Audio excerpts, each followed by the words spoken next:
This Rabbi Wolfson asked this student, which we'll call him Mr. Pilchik, he said, what zichut do you have? So, long story short, he said, well, listen, when I was younger here, yeshiva didn't have money to hire a cleaning lady, so I used to come with my kids and clean the shul and the base medrash, whole yeshiva. He's like, it's a very nice mitzvah, but I don't think that's what cut the deal. And I'm making a long story short, so he said to him, you know what, it could be this mitzvah that I did when I was a young boy. My father died when I was 19 years old. And this story is actually written by Rabbi Elimelech Bitterman in his Be'er Torah. He writes, he says over there that, and I'm telling the story firsthand, I mean from the person who actually heard it from Rabbi Pilchik. He said that when I was 19 years old, I used to sell jewelry. I was a salesman of jewelry. I used to buy the jewelry on credit. And I used to have a luggage. I used to open up the, you know how they have those things where you open up like a megirah, how you say, like shelves, yeah, like a small showcase. And I would sell to people. First, I used to work myself on Fifth Avenue, all the businesses.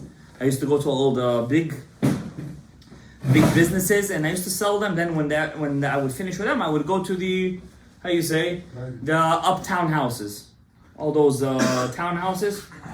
Yeah, private houses in the city. I used to go to the rich areas, and back then we're talking about 1900s, early 1900s. They already had elevators, and the elevators used to open up into the apartment. And I always had a rule: as the elevator opened, I wouldn't go inside the apartment.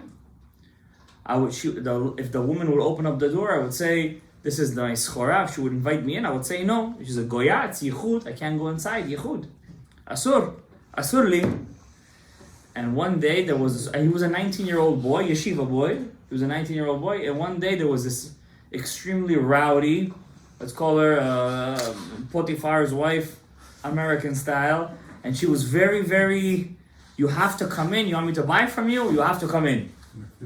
Makpida. She said, you have to come. You're a young boy. I need to feed you. Promiscuous. I don't know what that means, but he said, listen, no way I'm coming inside. She said no. She grabbed the luggage and she went inside the apartment. She thought he's gonna follow her inside, but he decided, because he bought all that in credit, I'm not gonna go in. He went down, he ran the other direction, and he started to dance.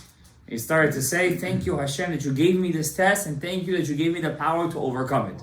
And he said the story over to Rabbi Wolfson, who said it over to the Mashgiach of the Or Chaim Yeshiva, who was saying it over to our yeshiva on Zois Chanukah, and he said, I think, and Rabbi Wolfson said, this is it.